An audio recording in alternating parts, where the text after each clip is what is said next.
Last session में आपने side to side VPN पे प्रैक्टिकल किया था। आज हम लोग बात करेंगे रिमोट एक्सेस वीपीएन की। ठीक है, दो टॉपिक हमारे पास हैं रिमोट एक्सेस वीपीएन के अंदर। पहला टॉपिक हमारे पास होगा, वेट, एक बार रिवाइज कर लेते हैं। मैंने आपसे कहा था कि वीपीएन के अंदर, वीपीएन इम्प्लीमेंटेशन की जब आप बात करते हो, दो टाइप के वीपीएन आपके पास आते हैं। पहला होता है क्या, IPsec, आईपीसेक वीपीएन। दूसरा ऑप्शन होता SSL. है SSL VPN. Yep. IPsec VPN हम लोग यूज करते हैं site to site VPN connectivity. यानी आपको पूरे ब्रांच ऑफिस को कनेक्ट करना है तो आपको साइट टू साइट जाना होता है, और साइट टू साइट के लिए ऑप्शन क्या होता है, आईपीसेक। दूसरा ऑप्शन हमारे पास है एक और रिमोट, एक और वीपीएन इम्प्लीमेंटेशन है जिसे आप कहते हो रिमोट एक्सेस वीपीएन, जिस पे आज हम लोग डिस्कशन करेंगे। रिमोट एक्सेस वीपीएन में क्या होता है, जो आउटसाइड यूजर है, जो होम यूजर है, उसके पास सिंपल वाईफाई मॉडेम लगा हुआ है, या आप कह सकते हो इंटरनेट से कनेक्टिविटी उसकी है, और ये आपका डिवाइस हो गया फायरवॉल ब्रांच। अब इधर आपके पास प्राइवेट रिसोर्सेस आपने रखे हैं, ये आपका डीमडेड पोर्शन है, ये आपके सर्वर्स हैं जिनको आपने पब्लिकली अलाउ किया हुआ है। तो आउटसाइड यूजर को पहले एक कनेक्शन स्टैब्लिश करना होता है। इस कनेक्शन को आप बोलते हो रिमोट एक्सेस वीपीएन कनेक्शन। तो पहले वो अपने लैपटॉप से, डेस्कटॉप से या मोबाइल फोन से ये कनेक्शन स्टैब्लिश करता है। इस कनेक्शन को आप बोलते हो रिमोट एक्सेस वीपीएन कनेक्शन। जैसे ही कनेक्शन स्टैब्लिश होगा, आउटसाइड यूजर प्राइवेट रिसोर्सेज को एक्सेस कर सकता है, और ये पूरी की पूरी कम्युनिकेशन या जो ट्रैफिक जा रही है, पूरी की पूरी ट्रैफिक इनक्रिप्टेड है, एक सिक्योर वीपीएन कनेक्शन है। रिमोट एक्सेस के लिए दो ऑप्शन होते हैं हमारे पास, आईपी सेक या दूसरा ऑप्शन है एसएसएल। अब दोनों में बेस्ट ऑप्शन कौन सा है, क्योंकि आईपी सेक के थ्रू भी आप रिमोट एक्सेस वीपीएन कॉन्फ़िगर कर सकते हो, और एसएसएल के भी थ्रू कर सकते हो। तो आईपी सेक के अंदर आपको प्रोटोकॉल हेडर पता होगा, ईएसपी हेडर। आईपी के अंदर प्रोटोकॉल हेडर याद है, मैंने कहा था फेज टू Mm-hmm. प्रोटोकॉल जो हेडर होता है वो PSP. ईएसपी। तो प्रॉब्लम क्या होती है कि कुछ मॉडम ऐसे हैं, या चीप लेवल मॉडम, मान लो आप आपने जो है ऑर्गेनाइजेशन से आप कर रहे हो, या आप अपने घर से बैठ के कर रहे हो, तो आप कनेक्शन स्टैब्लिश कर पा रहे हो। लेकिन आप किसी होटल रूम में गए और वहां पे वो चीप लेवल का मॉडम उसने लगा के रखा है, मतलब चीप कॉस्ट है उसकी, या लोअर ब्रांड ब्रांड है आप समझ लो, ठीक है। तो Mm. वो जो डिवाइस है वो ईएसपी हेडर नहीं समझता। वैसे भी आप अपने वाईफाई मॉडेम से साइट टू साइट वीपीएन या आईपी से स्टैब्लिश नहीं कर सकते। क्लियर है। Okay. जो मॉडेम है उससे आप, अगर वो ईएसपी हेडर समझता तो आप site to site VPN connection establish कर लेते हैं। Mm. इसलिए हमें जब जब भी साइट टू साइट करना होता है तो हमें एक प्रॉपर डिवाइस चाहिए जो ईएसपी हेडर समझता हो। जैसे राउटर, सिस्को का राउटर आप लगाते हो साइट टू साइट के लिए। तो यहाँ पे मेरा पॉइंट ये है कि अगर वो मॉडेम ईएसपी हेडर नहीं समझता, तो फिर उस आउटसाइड यूजर को प्रॉब्लम आएगी remote access VPN connection establish करने में। वो आपको मैसेज दे रहा है क्या कि मैं घर से कर रहा था, या मैं दूसरे ब्रांच ऑफिस से कर रहा था, आज मैं एक होटल रूम में हूँ, वहां से कनेक्शन स्टैब्लिश कर रहा हूँ, तो कनेक्शन स्टैब्लिश नहीं हो रहा है। तो इट मे बी कि वहां पे जो कॉन्फ़िगरेशन चल रही है रिमोट एक्सेस के लिए वो आईपी सेक चल रही है, क्योंकि आईपी सेक के अंदर जो प्रोटोकॉल हेडर होता है वो ईएसपी होता है। और अगर मॉडेम ईएसपी हेडर नहीं समझता तो फिर आप कनेक्शन स्टैब्लिश नहीं कर सकते। दूसरा ऑप्शन जो Okay. आपका एसएसएल है, ये पॉपुलर इसलिए है क्योंकि एसएसएल काम करता है पोर्ट नंबर 443, यानी एचटीटीपीएस पे काम करता है। तो ये एक वेल नोन पोर्ट है, कोई भी मॉडेम, कोई भी डिवाइस इस पोर्ट नंबर को समझती है। इसलिए रिमोट एक्सेस वीपीएन के लिए जो most widely use popular option आप कह सकते हो, जो पॉपुलर ऑप्शन है वो है एसएसएल वीपीएन। SSL. ठीक है। अदरवाइज ऑप्शन है आपको आईपीसेक के थ्रू करना है तो आप आईपीसेक के थ्रू भी कर सकते हो। क्लियर। Okay. अब एसएसएल, हमारा जो टास्क है वो एसएसएल डिप्लॉयमेंट पे है। और एसएसएल डिप्लॉयमेंट हमारे पास दो टाइप के आते हैं। फर्स्ट आपके पास आता है, उसे आप कहते हो client less SSL VPN. Client less SSL VPN, client less SSL VPN को हम लोग बोलते हैं browser based VPN. Browser based VPN यानी अभी अगर मैं अपना ब्राउजर ओपन करूँ और यहाँ पे टाइप कर रहा हूँ मैं ICICIbank.com। तो ये जो अभी मैं कनेक्शन स्टैब्लिश करने की कोशिश कर रहा हूँ, ये क्या है? ये रिमोट एक्सेस VPN है। नॉर्मल यूजर को नहीं पता, बट ये पूरा का पूरा रिमोट एक्सेस VPN है, क्योंकि आप अपने रिसोर्सेज को एक्सेस करने के लिए ब्राउजर की हेल्प ले रहे हो, राइट? हम्म, आपने ब्राउजर, कोई भी लैपटॉप, लैपटॉप कोई भी हो सकता है, कोई भी ऑपरेटिंग सिस्टम, सिर्फ आपके पास ब्राउजर होना चाहिए। तो रिसोर्सेज एक्सेस करने के लिए जब आप ब्राउजर की हेल्प लेते हो तो उस कनेक्शन को आप बोलते हो client less SSL VPN। Clear? जैसे आप फेसबुक ओपन करते हो ना, फेसबुक, तो आपने yep, फोटोज वीडियोस वहां पे अपलोड कर रखे हैं, और इन रिसोर्सेज को एक्सेस करने के लिए आप क्या कर रहे हो? फेसबुक ओपन कर। तो ये जो ऑप्शन है आपका फेसबुक, ये पूरा का पूरा VPN कनेक्शन है। mm, clear? ये okay, आपका yeah, VPN कनेक्शन है। तो पहला ऑप्शन होता है client less SSL VPN। Client less SSL VPN, इसमें सिर्फ आपको ब्राउजर की रिक्वायरमेंट है। आउटसाइड जो यूजर है उसके पास कोई भी ऑपरेटिंग सिस्टम हो, सिर्फ एक ब्राउजर होना चाहिए। उसके पास खुद का लैपटॉप है, या साइबर कैफे में वो बैठ गया है, या किसी कोई फ्रेंड का लैपटॉप उसे मिल गया है, वो client less SSL VPN establish कर सकता है। सिर्फ एक ब्राउजर चाहिए। बट प्रॉब्लम okay, क्या है क्लाइंट लेस SSL VPN की? It support limited number of protocols, limited number of services को ये सपोर्ट करता है। जैसे आप HTTP की ट्रैफिक इनिशिएट कर सकते हो, HTTPS सर्विस आप एक्सेस कर सकते हो, FTP सर्विस आप एक्सेस कर सकते हो। सिर्फ इतना ही ऑप्शन है। अभी मैं आपको प्रैक्टिकल में भी दिखाऊंगा कि सिर्फ यही ऑप्शन आपको दिखेगा। अनु, yep, सिर्फ सिर्फ आप ये सर्विसेज एक्सेस कर सकते हो, HTTP, HTTPS और FTP, that's it. okay, okay, अगर आपको फुल एक्सेस चाहिए, कि आप एनी IP एप्लीकेशन को एक्सेस करना चाहते हो, तो फिर आपको जाना होता है कि क्या? Full client SSL VPN। okay, client SSL VPN। लेकिन फुल क्लाइंट की प्रॉब्लम क्या है कि आउटसाइड यूजर को, देखो, आउटसाइड यूजर का बेनिफिट ये है, उसको बेनिफिट ये है कि वो एनी IP एप्लीकेशन एक्सेस कर सकता है। बट प्रॉब्लम क्या है आउटसाइड यूजर को, कि उसे एक एक VPN क्लाइंट एप्लीकेशन डाउनलोड करना होगा और इंस्टॉल करना होगा उस आउटसाइड मशीन पे। तो यहाँ पे फुल क्लाइंट क्या है कि आपको एनी कनेक्ट, सिस्को के अंदर जो आपका VPN क्लाइंट एप्लीकेशन आता है उसे कहते हैं Cisco any connect application. Outside user download करता है, इंस्टॉल करता है और इस एप्लीकेशन के थ्रू कनेक्शन स्टैब्लिश करता है। फिर बेनिफिट क्या है? एनी IP एप्लीकेशन वो एक्सेस कर सकता है। तो फुल क्लाइंट क्या है आपके पास? फुल क्लाइंट, मान लो आपको कंपनी का लैपटॉप मिला, उसमें सिस्को एनी कनेक्ट एडमिन ने इंस्टॉल करके दिया था आपको। अब वो जो लैपटॉप है वो क्रैश हो गया फॉर एग्जाम्पल, कुछ प्रॉब्लम आ गई, तो ये प्रॉब्लम है फुल क्लाइंट की। क्या अगर वो लैपटॉप क्रैश हुआ तो फिर आप कनेक्शन स्टैब्लिश नहीं कर पाओगे?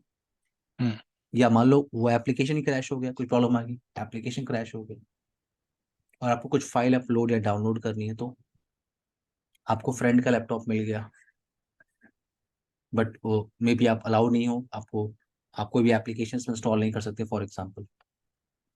तो आप नो प्रॉब्लम, आपको सिर्फ एक ब्राउजर चाहिए, आप client less SSL VPN connection establish कर लो, FTP सर्विस आप एक्सेस कर लो, फाइल अपलोड या डाउनलोड कर लो।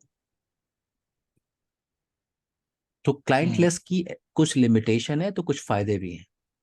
और फुल क्लाइंट का क्या है? बेनिफिट है any IP application, but problem क्या है?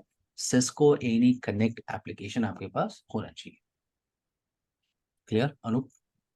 yep, ना, अब यहाँ पे हम जो पहला लैब आज करेंगे वो है क्लाइंट लेस SSL VPN। ये प्रैक्टिकल आज हम परफॉर्म करेंगे, और जो लैब है, जो प्रैक्टिकल का पार्ट है, वो ग्राफिकल है। ठीक है, ग्राफिकली हम वो okay, कंफिगर कर रहे हैं। वैसे आप साइड टू साइड जो लैब था वो आप ग्राफिकली कर सकते थे, मैं आपको ऑप्शन दिखा दूंगा कि ग्राफिकली भी आप उसे कॉन्फ़िगर कर सकते थे। जो आपने ऑप्शन वहां पे सेलेक्ट किया था CLI पे, वही पेज आपका ग्राफिकल पे मिलेगा। जैसे आपको सेशन की बनाना है, आपको फेज 1 डिफाइन करना है, फेज 2 डिफाइन करना है, पीयर एड्रेस बताना है, तो वो आप ग्राफिकली भी कर सकते हो। अभी मैं एक सिंपल सी टोपोलॉजी बना रहा हूँ रिमोट एक्सेस VPN कॉन्फ़िगरेशन करने के लिए। इस टोपोलॉजी को मैं आपको एक्सप्लेन करता हूँ।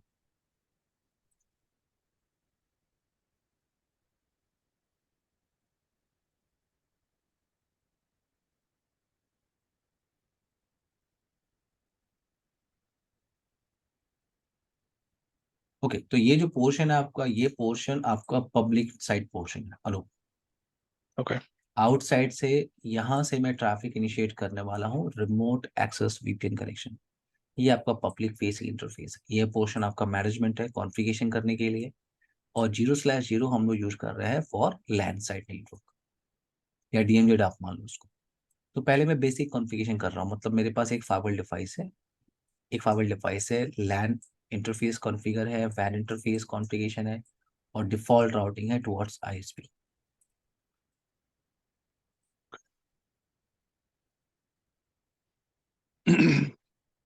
आईपी एड्रेस मैं मैनेजमेंट पोर्ट पे पहले कॉन्फ़िगर कर रहा हूँ थ्रू सीएलआई, और बाकी जो कॉन्फ़िगरेशन होगी वो हम लोग ग्राफिकली करेंगे।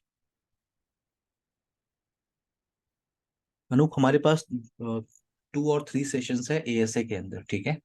Okay. उसके बाद हमें जाना है एफटीडी पे।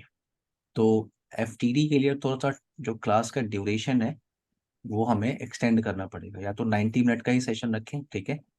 अगर Mm. 6:45 पे मैं स्टार्ट कर रहा हूँ तो फिर उसको एक्सटेंड करना पड़ेगा, 6:30 पे स्टार्ट कर रहे हैं तो 8, क्योंकि वहाँ पे फायर पावर और ये सब डिवाइसेस जो है टाइम लेते हैं वर्क करने में, ठीक है। आप क्लिक कर रहे हो वो थोड़ा स्लो चलता है, ठीक है। Mm. एएसटी तो फास्टर है, एएसए फास्ट है तो आप काम कर ले रहे हो, लेकिन जो फायर पावर है, एफटीडी एफएमसी, उसको सिर्फ आप स्टार्ट करने जाओगे डिवाइस को तो 1 घंटे पहले स्टार्ट करना पड़ेगा। Okay. आपका Okay. बैच अगर 6:30 पे है तो मुझे 5:30 पे ही वो डिवाइसेस को पहले से स्टार्ट करके रखना पड़ेगा। और अगर आप लैब भी कर रहे हो रैक पे तो आपको ये ध्यान रखना है कि प्रैक्टिकल आपको करना है जब भी, उसके 1 घंटे पहले डिवाइस को स्टार्ट करके रख दो। Okay. प्रैक्टिकल कंप्लीट करने के बाद आप डिवाइसेस को पावर ऑफ तो कर देते हो ना। Yeah, power off and हाँ, lab close. हाँ, Yeah. क्योंकि बाकी स्टूडेंट भी इस रैक को एक्सेस करते हैं।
Uh, Jitu, यस रूप। how I think there will be 1 or 2 more classes on ASA, right? Yes. So today to Thursday, then I think uh, what I'm looking at is once we are done with ASA, right? I just need a few days so that I can just cover up the ASA one more time before I go into FTD. तो आपके पास तो time तो है, Friday Saturday Sunday आप practice कर सकते हैं। Yeah, I mean I'm working on that Wireshark course also, right? So अच्छा, that's अच्छा, अच्छा। happening in the weekend. Hmm, So now it's finished, which is okay. Hmm. Uh, so do you think I mean, do you think Monday, Tuesday will be दो दिन will दो there दिन be दो दिन छोड़ classes के on फिर ASA? Class start करें। I mean ASA का क्लास कब तक होगा? Tuesday या Wednesday? ट्यूसडे तक हम कर सकते हैं, तो वेंसडे थर्सडे Tuesday. आप हाँ, थर्सडे तो आप लैब then कर लो, फ्राइडे मंडे से correct आप स्टार्ट कर लेना, ठीक है। करते हैं. Yeah, that's good. हाँ, Yeah, लेट नहीं करेंगे क्योंकि ये टाइम ही आपका फिक्स है ना, yeah, ठीक yeah, है। that's ये okay. टाइम इसलिए मैं कह रहा हूँ कि उस पर हम लोग लेट नहीं करेंगे। Sure. And you wanted to start 6:30, right? हाँ, 6:30 पर हम स्टार्ट करना नहीं। एएससी में तो ठीक है, हमने 1 घंटे का सेशन कर लिया, कोई दिक्कत नहीं, Mm. क्योंकि प्रैक्टिकल तुरंत तुरंत हो जाता है। लेकिन फायर पावर के लिए मैं बता रहा हूँ, उसके लिए 90 मिनट्स तो बैठना ही पड़ेगा, क्योंकि वो वैसे ही Oh, स्लो okay. चलता है, ठीक है। Yeah, yeah, that's okay. इसलिए मैं कह रहा हूँ वो मुझे ही बैठना पड़ जाएगा। Mm-hmm. हम्म। ठीक है, ठीक है. If you want me to switch on the devices, let me know. I can do that. I mean, if I have access. Anoop फिर से बोलिए, क्या करें आप, फिर से बोलिए. I mean, you said it will take 1 hour, right, to switch on the FTD. So if you want me to do that, I can do that so that we'll be नहीं, ready. 6:30 पे हम कर सकते हैं, no problem. ठीक है, Okay, cool. कर Okay. सकते हैं.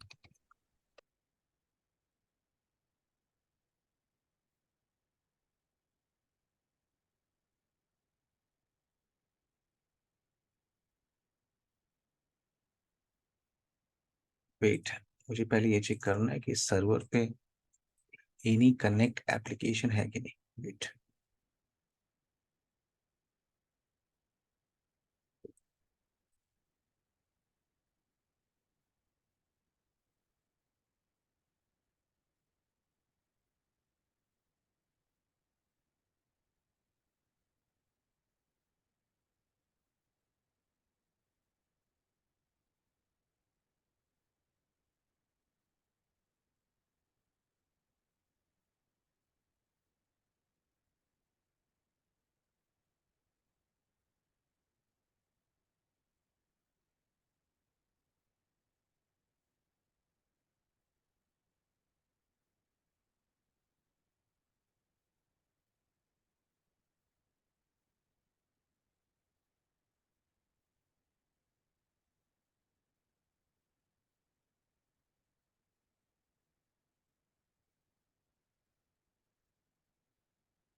अनुप आप 5 मिनट रुकिए, मैं बेसिक कॉन्फ़िगरेशन कर रहा हूँ. ठीक है.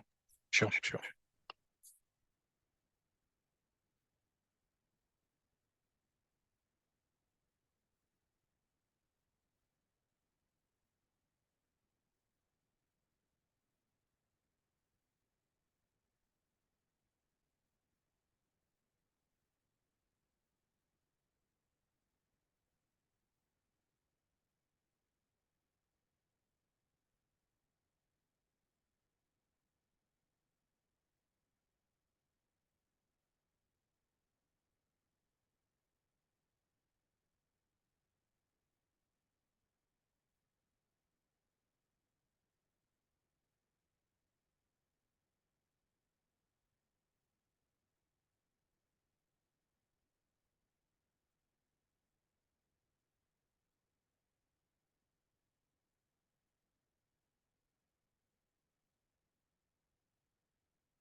लास्ट टाइम हमने एएसटीएम पे लैब किया था वो विंडोज 7 पे किया था, राइट? आई थिंक मुझे ऐसा लग रहा है। मैं इस कॉन्फ़िगरेशन को सेव कर रहा हूँ, ठीक है, जो मैंने किया हुआ है, और ओके। इसको पावर ऑफ करके मैं इस विंडो को हटा रहा हूँ। यहाँ पे विंडोज 7 डाल देते हैं, राइट?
सेम सीरीज की आईपी एड्रेस मैं यहाँ पे कॉन्फ़िगर कर रहा हूँ। 199 की नेटवर्क हम लोग यूज़ कर रहे हैं मैनेजमेंट ओके। नेटवर्क के साइड में।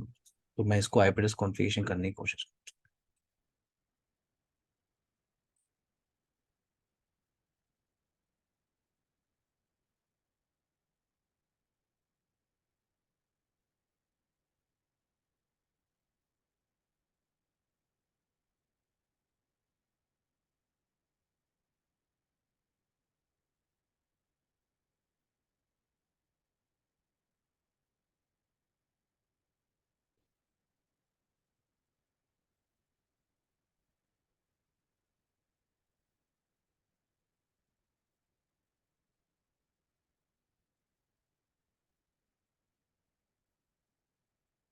199, 199,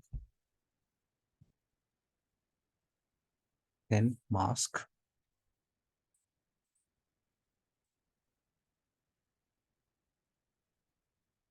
ipconfig ping 199.199.199. रिप्लाई आ रही है। ASTM एप्लीकेशन हम लोग ओपन कर सकते हैं।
ओके, आईपी एड्रेस हम लोग यूज कर रहे हैं अनूप।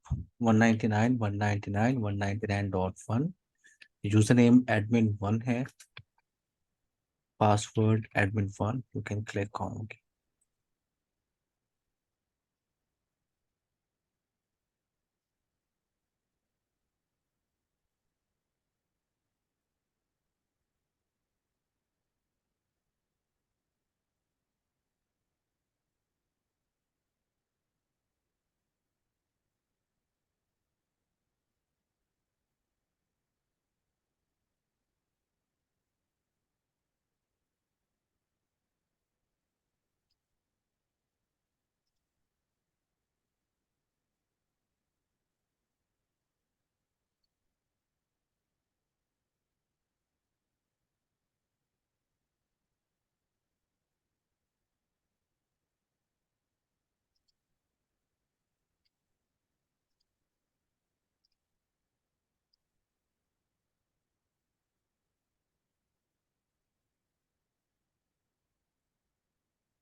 रैक थोड़ा स्लो चल रहा है। Hmm.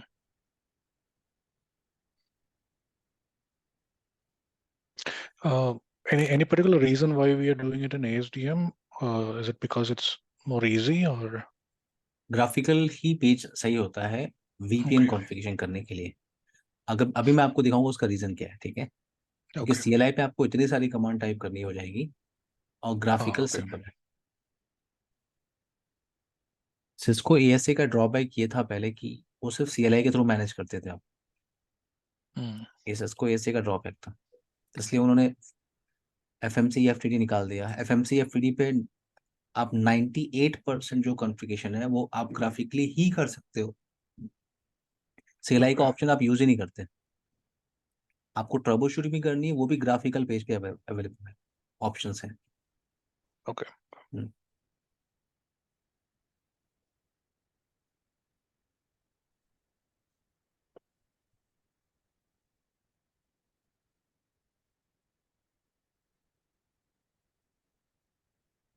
ना कॉन्फ़िगरेशन करते हैं बेसिक कॉन्फ़िगरेशन। तो हमारे पास दो इंटरफेस है, 0/0 एंड 0/1। इंटरफेस सेटिंग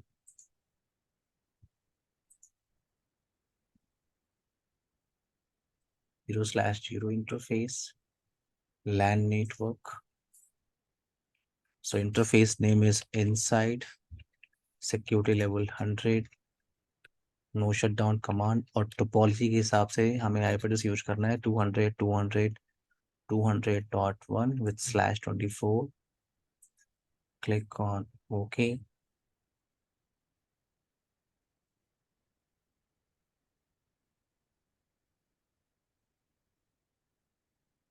ओके, आप चेक बॉक्स एक इनेबल कर सकते हो। आपको टूल्स पे जाना है, प्रेफरेंसेस पे जाना है, ये प्रीव्यू कमांड ऑप्शन आपको इनेबल रखना है। इससे आप जो भी कॉन्फ़िगरेशन पुश कर रहे हो आप देख सकते हो। सो इसको आउटसाइड बोल देते हैं, 0/1 इंटरफेस है, सिक्योरिटी लेवल इसका 0 है, नो शट डाउन, और टोपोलॉजी के हिसाब से हम लोग यूज कर रहे हैं इधर 10.1.23 का नेटवर्क। सो 10.1.23.1 और /24 में यूज कर रहा हूँ। Click okay. ओके, इस कॉन्फ़िगरेशन को आप पुश कर सकते हो। राउटिंग कॉन्फ़िगरेशन मैं कर रहा हूँ डिफ़ॉल्ट राउटिंग, आउटसाइड के लिए IPv4।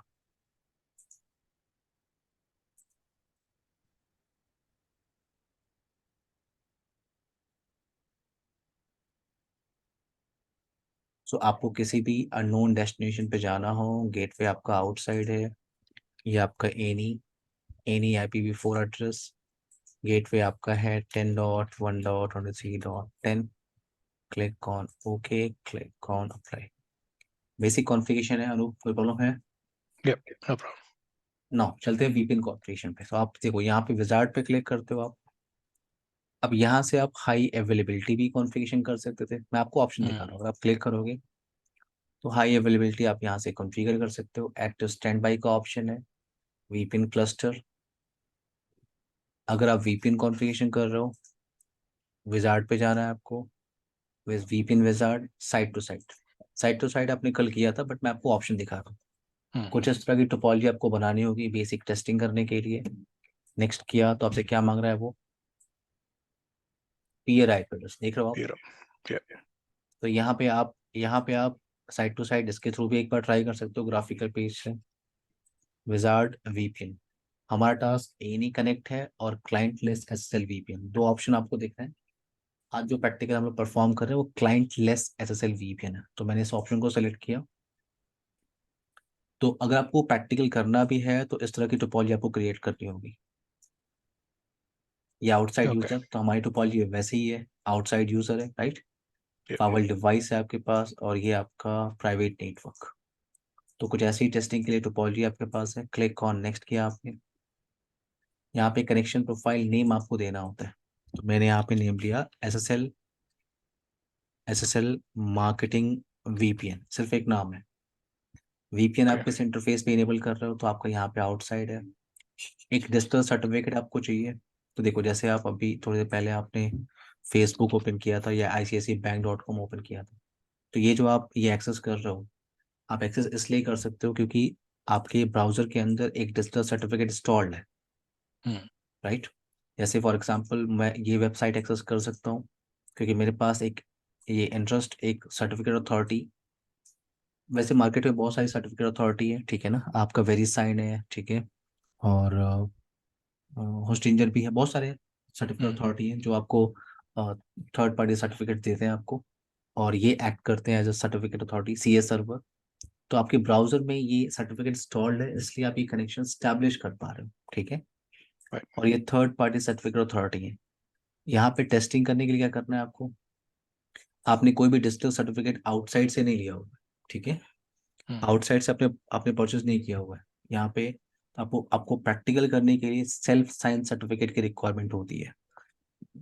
Self Okay. Sign certificate क्या होता है? Cisco ASA firewall self sign certificate generate कर सकता है और एक्ट कर सकता है, फायरवॉल एक्ट कर सकता है as a certificate authority outside user के लिए। तो आप यहाँ पे एक सेल्फ साइन सर्टिफिकेट बना सकते हो, वो सर्टिफिकेट आप आउटसाइड यूजर को दे सकते हो जब भी वो कनेक्शन स्टैब्लिश करेगा। तो आपको अगर अगर सेल्फ साइन सर्टिफिकेट, देखो ये एक कॉमन ऑप्शन है अनु, सेल्फ साइन सर्टिफिकेट एक कॉमन ऑप्शन है किसी भी फाइवल डिवाइस पे। आप Palo Alto पे कर रहे हो, आप Fortinet पे कर रहे हो, आप चेक पॉइंट पे कर लो, आप फायर पावर पे, किसी भी फाइवल बॉक्स पे आप जाओगे तो सेल्फ साइन सर्टिफिकेट का ऑप्शन आपके पास रहेगा। ठीक है, ओके। तो यहाँ पे आपने डिजिटल सर्टिफिकेट आपको एक चाहिए तो आपने मैनेज पे क्लिक किया। सेल्फ साइन सर्टिफिकेट आपको बनाना कैसे है, आपने मैनेज पे क्लिक किया, ऐड पे क्लिक किया, यहाँ पे आपको add a new identity certificate select करना है। यहाँ पे आपको ये चेकबॉक्स लगाना है, जनरेट सेल्फ साइन सर्टिफिकेट, आपने बोला ये चेकबॉक्स लगाना है। और फिर आपको ये भी चेकबॉक्स लगाना है, क्यों? क्योंकि यहाँ लिखा हुआ है act as a local certificate authority. तो मैं कह रहा हूँ कि आप सेल्फ साइन सर्टिफिकेट एक जनरेट करो और फार्मल ही एक्ट करेगा एज अ सर्टिफिकेट अथॉरिटी। आपने ऐड सर्टिफिकेट पे क्लिक किया तो इतनी सारी कमांड इंस्ट्रक्शन जा रही है। और ओके। आपने पुश किया इस कॉन्फ़िगरेशन को, आपने किया सेंड, ओके, ये आपका सेल्फ साइन सर्टिफिकेट, आपने क्लिक ऑन ओके किया। Now click on next. यहाँ पे आपको बताना होता है कि जो आउटसाइड से कनेक्शन स्टैब्लिश कर रहा है आउटसाइड पर्सन, वो किस यूजर नेम पासवर्ड से करेगा, क्योंकि आपको आउटसाइड यूजर को यूजर नेम और पासवर्ड बताना होता है अगर उसे वीपीएन कनेक्शन स्टैब्लिश करना है तो। अब ओके। यूजर जो है, यूजर या तो आपने लोकल डेटाबेस में क्रिएट किया होगा, राइट, और या तो आपके नेटवर्क में कोई रिमोट ऑथेंटिकेशन सर्वर चल रहा हो, ऐसा भी तो हो सकता है। फॉर एग्जाम्पल आप फॉर एग्जाम्पल है कि यहाँ पे आपका एक स्विच लगा हुआ है और इधर आपका एक्टिव डायरेक्टरी सर्वर है, या आपका रेडियस सर्वर है, या टेकेक्स सर्वर है।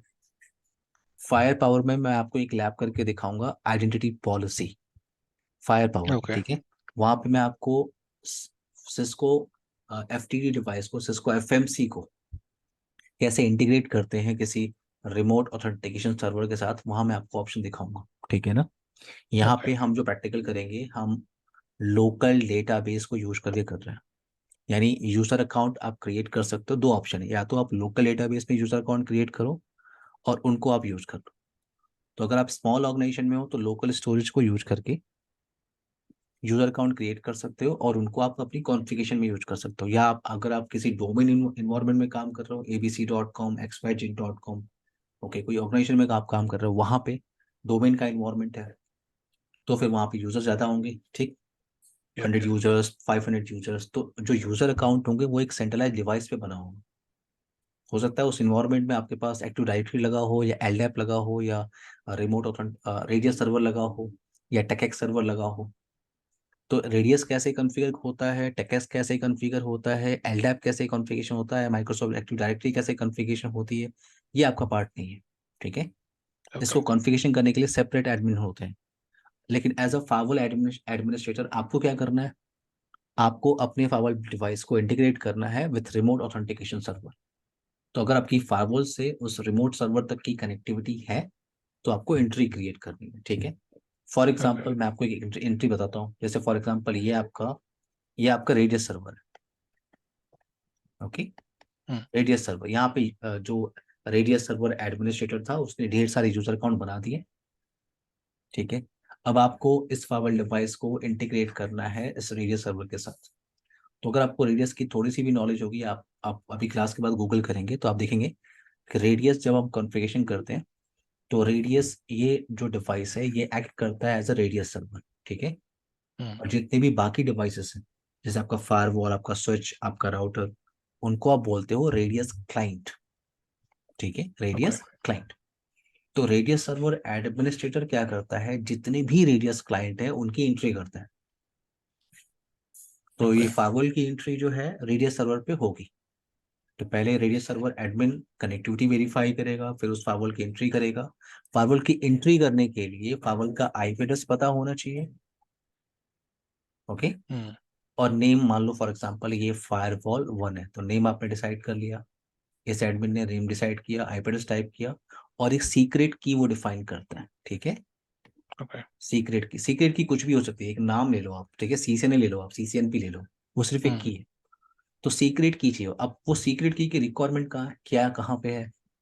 तो जब आप अभी देखो रेडियस सर्वर एडमिन क्या कर रहा है, जब फाइवल की एंट्री कर रहा है तो उसे आईपी एड्रेस, एक नेम और सीक्रेट की चाहिए।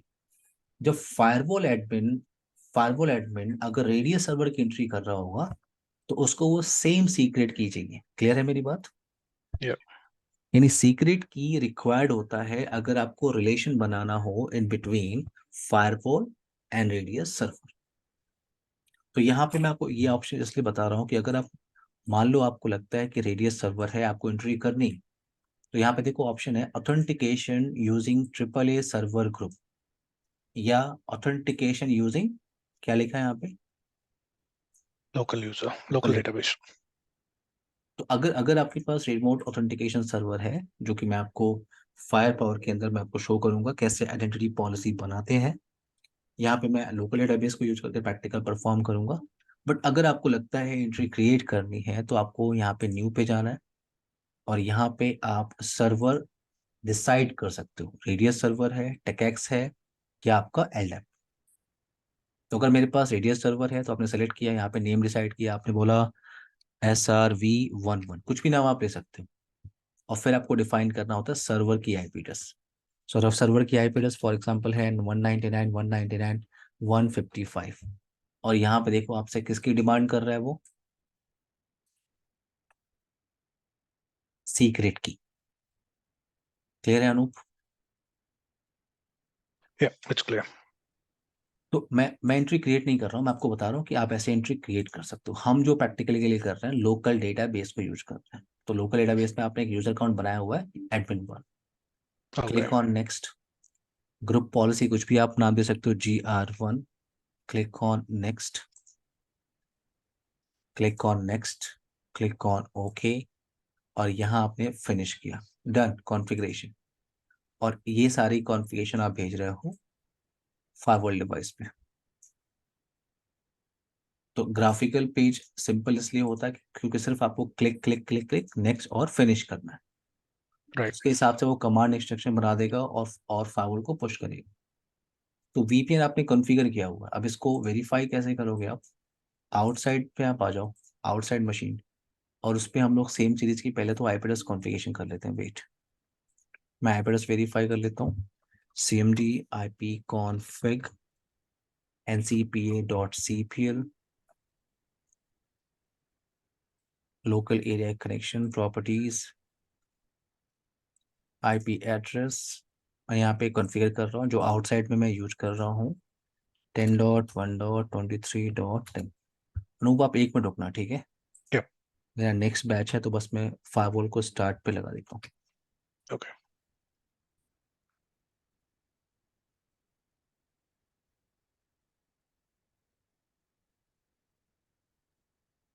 ओके, यहाँ आते हैं। तो अब मैं यहाँ पे आईपी एड्रेस कॉन्फ़िगरेशन 23.10 में कर रहा हूँ। मास्क आप डिफाइन कर सकते हो 255.255।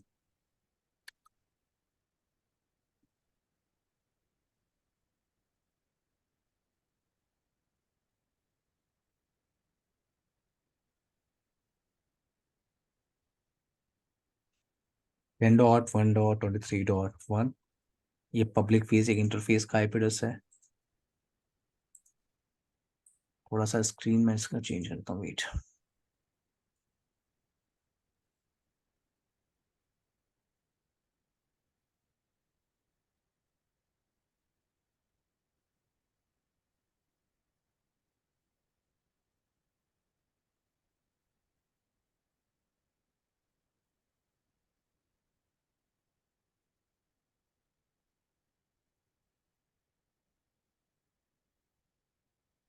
नाउ आउटसाइड से मैं बैठ के पहले तो पिंग करता हूँ उस पब्लिक फेसिंग इंटरफेस को 10.1.23.1।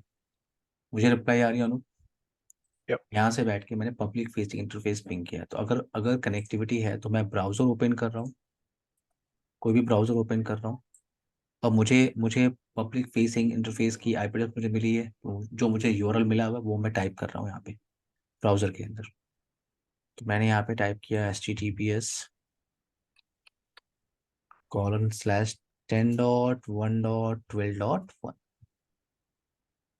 तो अगर आपकी कॉन्फ़िगरेशन प्रॉपर है तो यहाँ पे आपके पास जो डिफ़ॉल्ट पेज वहाँ पे होता है SSL VPN के लिए वो आपको मिलेगा।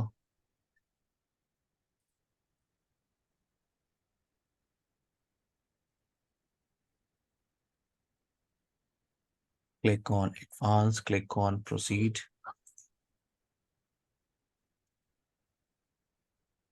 आपको प्रोफाइल नेम याद है अनु, जो आपने बनाया था?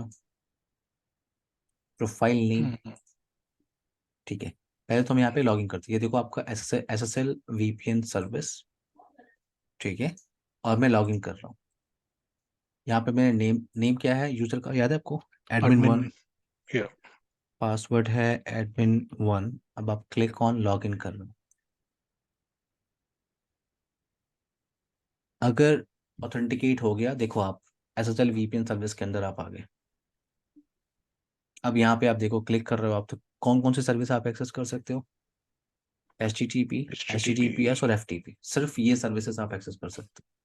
ट्राई कर लेते हैं, ट्राई कर लेते हैं। जैसे ये जो इनसाइड इनसाइड जो राउटर है, इसको मैं as a web server use करता हूँ। मैं इस पे HTTPS की सर्विस इनेबल करता हूँ। IP HTTP सर्वर, ये कमांड होती है। IP HTTP secure server. Secure server आपकी HTTPS सर्विस के लिए होती है। Secure server. Now you can create username, username, user 1, privilege 15, password user 1. Now IP HTTP authentication के लिए मैं यूज कर रहा हूँ लोकल डेटाबेस। लोकल ये क्या है? लोकल डेटाबेस, क्योंकि अभी आपने यूजर नेम बनाया है लोकल डेटाबेस के अंदर। तो मैं okay, आउटसाइड से उस IP एड्रेस को हिट कर रहा हूँ। इसकी IP एड्रेस क्या है इनसाइड राउटर की? शो IP इंटरफेस ब्रीफ 200/210 अनु। yep, यहाँ पे मैं टाइप कर रहा हूँ 200/200/200 HTTP सर्विस में एक्सेस कर रहा हूँ .10। मुझे एक पेज आ रहा है ऑथेंटिकेशन के लिए, वेब सर्वर ऑथेंटिकेशन रिक्वायर्ड। तो वहाँ पे आपने यूजर नेम क्या बनाया है? user1। और user पासवर्ड one, में आपने क्या दिया है? user1। ये देखो आपको राउटर R1